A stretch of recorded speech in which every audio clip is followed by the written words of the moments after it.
The National Weather Service in Hanford, California has issued a flash flood warning for northeastern Mariposa County in Central California, northeastern Madera County in Central California, northeastern Fresno County in Central California, until 4:30 p.m. Pacific Daylight Time.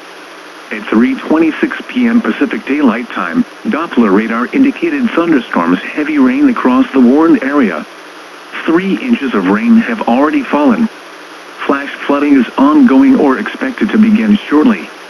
Hazard: flash flooding caused by thunderstorms in and around the Upper Creek Fireburn area. Source: radar indicated. Impact: flooding of areas in and around the Upper Creek Fireburn area.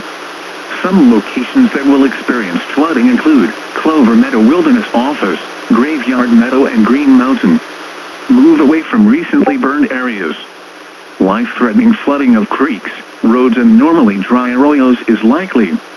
The heavy rains may trigger rock slides, mudslides and debris flows in steep terrain, especially in and around these areas.